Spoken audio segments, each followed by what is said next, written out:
Over the last few days, China has demonstrated some very impressive military achievements. It's today the world's only country after the United States with two fifth-generation fighter aircraft in service. It's also demonstrated, believe it or not, two sixth-generation fighter aircraft, something that the world is yet to even field. Any air force in the world is yet to field. And China is in a military contest with the United States, of course. But it's also a direct threat to India, with whom it shares a contested boundary. Now, these fifth and sixth generation platforms could be sold to Pakistan as well. China has in the past transferred nuclear weapon blueprints and ballistic missiles to Pakistan. As the saying goes, there are no runners-up in conflict. Should India be worried? Clearly, yes, because this widening defense technology gap between India and China prompted three members of India's national security establishment to speak out yesterday. The Chief of the Air Force, Air Chief Marshal A.P. Singh, Defense Secretary Rajesh Kumar Singh, and Chairman DRDO Samir Kamath raised concerns at the state of play in the defense acquisition process. Now, Defense Minister Rajnath Singh said 2025 will be the year of reform. What reform does India need to urgently pursue to revitalize our national security setup? Joining me to discuss this are Air Marshal Deeptendra Chaudhary and Mr. Jayant Patil, member of the Executive Council at L&T. Air Marshal Chaudhary, I want to start by asking you this. The biggest gap between India and its two potential adversaries, China and Pakistan, appears to be in the air. Is the IAF able to meet its current operational requirements with the kind of platforms that it has? And if not, how do you balance defense indigenization and urgent operational requirements? Thank you, Sandeep. Thank you for having me over, and especially after, like you mentioned, these three gentlemen who spoke about the future of Indian air power and defense industry, a very, very important aspect. And I'm glad on one aspect that there is a increase in realization on the asymmetry which has already occurred in our north against the northern adversary, that's China. Because China, I've mentioned this earlier also, and I've been writing about this, that the speed at which China has developed its air power is for a very clear reason. It knows that to push the US away from its first and second island chains in the South China Sea, East China Sea, and in the Taiwan region, it needs an offensive air power capability, which it did not have in the past. But it has strategically transformed its air force into an increasingly an offensive instrument of military power. And it has effectively used you can look at what it has done to Taiwan, the large formations which it flies. It has effectively neutralized the efficacy of the median line, which divides the Chinese and the Taiwanese airspace. So the point I'm trying to make is an offensive capability, increasing offensive capability of China, which will get enhanced with this advanced fighter generation platforms, which will increasingly now become the mainstay of our of inventory in Tibet, is a serious concern for us, because air power asymmetric advantage, which the Indian Air Force presently enjoys, which it did in Galwan and will probably do so for a very short while in the future, this asymmetric advantage is something which China recognizes, and it has bolstered its air power advantage, and it's increasingly doing so to deny us this advantage, asymmetric advantage. And we should be seriously concerned that if our offensive capability goes away against an adversary like China, where does it put us in our national security construct? Right. So the important thing here is that we need to buy our immediate needs, Yes, and well as simultaneously foster our Atmanirbharta for our long-term needs. right. Absolutely. We need some immediate purchases for our urgent operational requirements, Air Marshal Chaudhary, as you mentioned. Mr. Patil, a few days back, we were in conversation, we were exactly talking about these very aspects that the three gentlemen just raised in that seminar yesterday. And I want to highlight what the Defense Secretary Mr. Rajesh Kumar Singh said. He has commented on the timelines. Now, this is something that we've spoken about in the past, you've highlighted as well. And Mr. Singh says that the timelines that we have given ourselves to acquire platforms are too luxurious. Very basic things like preparing RFPs in time, even before going for the AONs, were not done. It's time to call a spade and have a different approach, he says. You know, there is a system of acquisitions. We possibly have one of the best acquisition systems in the world. Unfortunately, these don't acquire platforms for us in the timelines that are stated. Instead of months, we are actually end up acquiring platforms after decades. Now, the Defense Acquisition Procedure 2020 is up for review this year. What do you suggest the Defense Minister needs to do to urgently speed up the acquisition process? This has been a big bugbear of our system for several years now. Sandeep, last time when we spoke about a week back, we had talked about this, review of the defense acquisition procedure. And the DAP procedure review now comes up exactly after 5 years, having learnt a lot of lessons in terms of what is right, what is working, what is not working. Yes. I date back in this sector when this was a classified document and not open to public. And those days, I remember the man who wrote it first had said that it was a 23-page document. Right. A 23-page document was drawn only to decide what the government possibly should not do. And it never said what the government should do. Right. Where the procedure has evolved after this large number of changes is people look for now in the procedure what is required to be done. Yes. And if what is to be done is not documented, then there is a crisis in terms of what is to be done, or lack of that knowledge of how exactly to process the case. While the basics are some of the negative things need not be done is what should be the genesis of any acquisition system. Yes. What not to do rather than what to do. Yes. Absolutely. What should not be done, because it's ultimately public money, and when it comes to public money, there has to be checks and balances. But at the same time, if the basics say something is right and right to be done in the interest of the country, then not making a decision actually turns out far more expensive, as we are seeing in the entire acquisition process implementation today.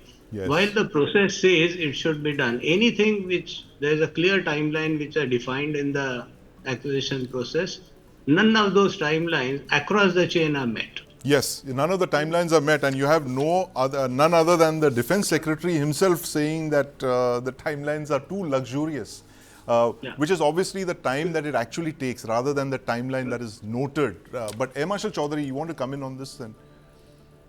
Yeah, I think Mr. Patil brought out a very valid point, and he referred to it earlier as well. And this is, I think, where the essence is. But I want to make one simple point here. One is an effort, and I mean, it is incredibly.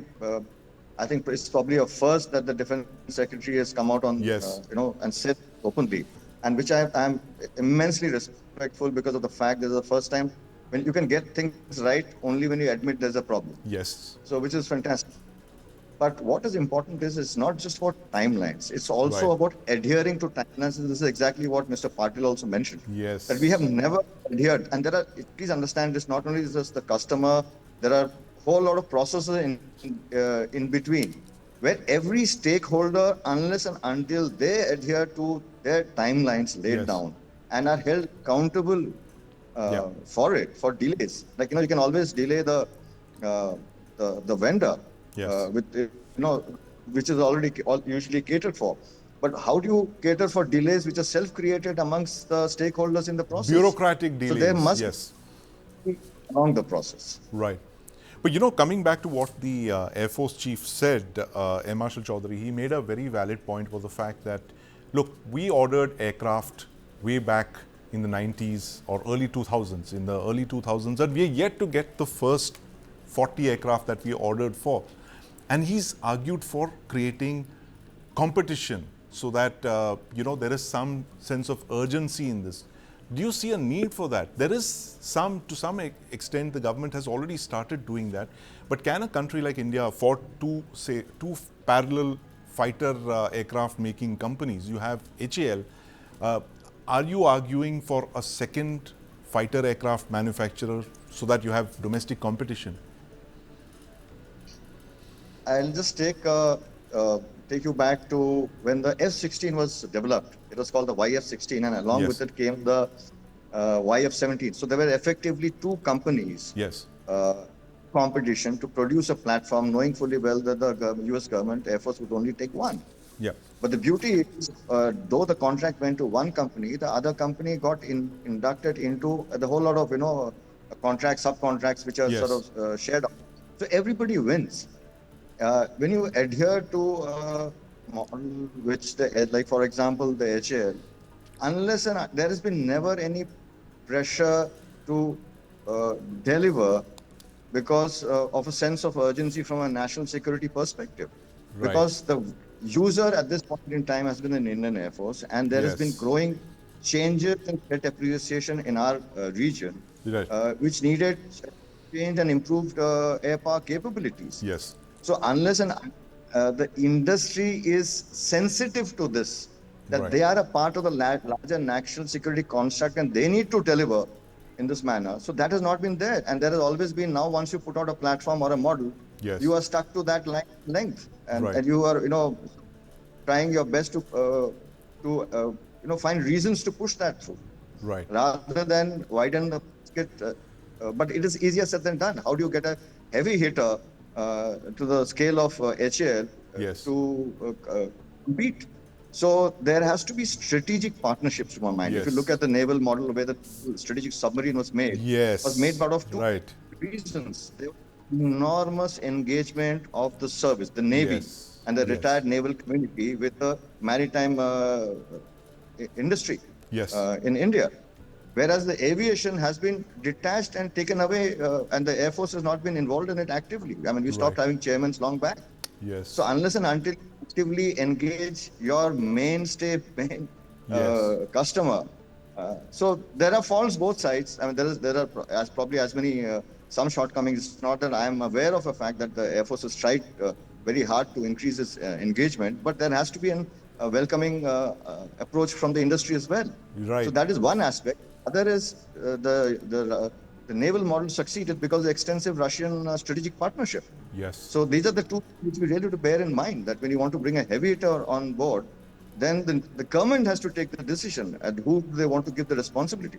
Absolutely. Mr. Patil, what, as Air Marshal Chaudhary mentioned, what are the lessons that we can actually draw from our strategic submarine program, which, it's delivered a series of very complex defense platforms in about 2 decades. It's winding down to an end now, the program. But this is something that was pursued with an all-of-nation approach right from the top. Do you see a requirement for this to be replicated across other areas, like, for instance, the creation of a fifth generation fighter aircraft, or even something as basic as a jet engine, which we haven't been able to develop so far? I think the basic principle, if we really were to take out of the strategic submarine program, it goes back long in time, but at that point in time, there was a clarity that it's going to be an indigenous. Right. And every technology that was needed was developed right in India through developmental contracts. Now, in Ministry of Defense acquisition, we don't have any process which truly supports this kind Right. of a development. And this is essentially where, along with the user, which Marshal Chaudhary said, we also need some of the flexible system which DRDO has. Right. Now, this is where you can't be standing on your own feet without building a muscle. A child, Yes. as a baby, starts crawling, keeps, all those games, or the way when it's lying down, keeps moving its legs all along. And those muscles actually help him stand and then run. And that's exactly the kind of a model we start looking at when some of these programs have happened indigenously. Every capability, right from fundamental raw materials to the equipment and then to the systems and building a platform, have happened indigenously. Now, this is essentially where the long-term game actually makes all the difference, because a one contract partnership never works in the longer run, because Right. technology, one is development, second is improving it every day and day night, virtually every day and night. Yes. Now, every subsequent platform as a result gains out of what has happened in the past, and the efficiency gains are shared, whether between the customer and the partner who the government starts looking at. And the sharing actually starts making that the learning curve benefits because of this continuity actually benefit both Yes. the user, the government, as well as the one who is building. And I Right. think this is a win-win-win three-way kind of a model, which is Right. what we see in the strategic submarine. Right. Now, take it to the any other kind of developmental domain. While on the initial stages, we may need, and I agree with Marshal Chowdhury, that in the aviation field, we certainly need some amount of support. But while we take that support to start with, we cannot not start our own developmental programs. Right. And those developmental programs, today there are far more evolved models which didn't exist in the earlier days Yes. of the DCPP and let's say DCPP, Yes. with some amount of choice. And that's where the strategic partnership certainly starts making an enormous sense. Right. So strategic partnership is all about I know who you are, Yes. you have certain capabilities, and as a result, I'm going to select you or shortlist few Right. rather than making it into an open tender situation. And then anybody wins, and then that anybody cannot take it forward. Right. Could you just explain to our viewers this concept of strategic partnerships? It was introduced by Mr. Parikar when he was defense minister, but it never really took off. And I think there was a very clear roadmap on the kind of technologies that you wanted to acquire, which you didn't have indigenously, and you were going to get through foreign partners, foreign or even domestic partners. So what happened to this strategic partnership model, and do you believe that was actually the way forward? To my mind, even today, it becomes extremely relevant for our decision makers to learn and actually study about it and start implementation process. At that point in time, it was possibly thought little more, I would say, call it outrageous, call it too forward looking kind of a thing. But Yes. now a decade has moved on. Right. The basic model talked of, anybody in the industry can say, I want to get into, call it an aircraft building or a fighter aircraft building kind of a program. The first phase, obviously, is then to see all those who are wanting to do that, do they have any knowledge, or what is the relevance in terms of their, call it track record, call it their technologies, call it their mindset to involve into technologies and doing the developments, and along with it, the muscle. If something goes wrong for a couple of years in a program, the muscle Yes. to stay and actually drive a program through that. Right. Now, this is where the first stage of selection, which essentially would say if an aircraft building takes 100 kind of measurable units of competence, if somebody has 70, somebody has 50, somebody has 40, whom do I select? Now, Right. this is essentially the best suitable in terms of, call it muscle, call it technical competence, and those kind of things. A combination need to be looked at to be able to decide who's the partner which the government now starts working with. Right. And Manohar Parikar's model was, I now work with this partner on my side of the table to start talking to this foreign company who I want my strategic partner. My internal strategic partner is with me. Now the technology player who comes from outside, I Yes. will sit together and I will then debate, if not this country or this company out of the external world, the other one will come and give me more and more indigenization, because I start from a position of strength, that Yes. I have a partner who knows 70% of it, and with that 70, I need to do only the balance 30. Right. Now, this is essentially where the competence can be grabbed and gathered far, far faster. And this is essentially where, having gone through some amount of that pain in the early stages, the Yes. subsequent development and delivery starts becoming meaningful. Right, absolutely. And in fact, it's a pity that that model was never explored, and it's been a decade now. And obviously, things have moved on since then. But M. Ashal Chaudhary, now we are in 2024, and things are getting critical from the way the defense experts mentioned yesterday. The members of the defense establishment spoke out. What are the critical technologies that we must focus on going forward in the next decade or so, which we cannot do without? Two or three of these critical technologies we must go hell for leather to acquire in the next couple of years. First thing I would put across on this, Sandeep, is that in our indigenous industry, we need to take a hard look at the assembly line and its production capabilities. Right. Atmanirbharta, for example, especially from fighter production capability, with your neighbors producing about 100 aircraft a year, and if we are struggling with 6 to 8 in a year, right, we don't stand it. So the question is, do we have advanced processes? Do we have digital design, digital machining? All these, because these needs huge investment by the company. So if you want to bring in a new player, it's very difficult for him to get into this kind of a thing. So this is something we need to explore, is that we need to fast track, get our processes right, not just administrative and financial procedures right, the delivery and the production procedures. Right. And that is a very critical aspect. Another thing which I would want to bring out is, like I was talking about in terms of technology and capability, I think fifth generation, if we still look at fifth generation, we'll be in trouble, because we are already a generation behind. Possibly the AMCA model has to look at it more strategically to properly jump across into the sixth generation. Easier said than done. Right. Much difficult given the disadvantage and in terms of starting timelines that we have. So that is one aspect we need to bear in mind. But other thing which I want to put across is fighter production capability is something you'll have to get into as a long-term strategy and start now. Yes. But don't wait. Let your capability and capacity come to a vulnerable point where it impacts your deterrence and national security. Right. So cover that with immediate purchases, but set in a long-term strategy. Now this is important, what I'm trying to bring out. If AMCA be our long-term goal, then on it, but that shouldn't be the only focus from air power perspective. There are other areas of design in terms of missiles. We are something. We are a country which has produced enormous capabilities, seeker heads, advanced missiles, advanced air defense systems. And I'll flag something very important here. Today, you will have to fuse the air and the space domains into an aerospace domain awareness. I know the CDS speaks about the air domain awareness, and that's an important thing.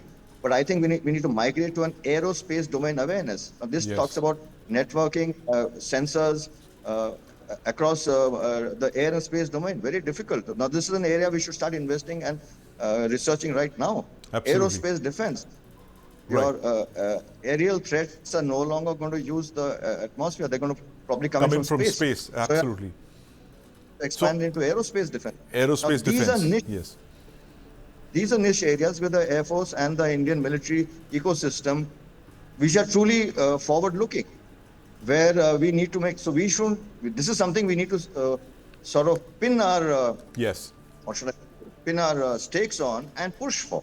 Absolutely. Which will set, great, good points, Marshal Chaudhary. Processes, we need to improve our processes and we need to build up on our aerospace capabilities. Mr. Patil, what is your two items on your wish list based on what we are seeing around us now with China, ramping up its technology advantage over India? What do you think we need to do in the next couple of years urgently? First and fundamental point, the leadership in government needs to start trusting, besides public sector, the private sector. Right. And when I say that, when we start looking at single party acquisition, it happens normally with a PSU. It doesn't happen with the private sector. Cycle times, obviously for acquisition, when it comes to PSU private as a comparison, an analysis will show the truth in terms of how we go about. 2014 onwards, or even 2011 onwards, there have been multiple statements that there will be competition and there would be no nomination. A level While playing we field need to between time private on and public. technology Absolutely, Mr. Patil. Next, we're and, completely out and of time. technology aspect. Yes, and but the second point that you mentioned, what we must do quickly is that in terms of technology or processes, systems.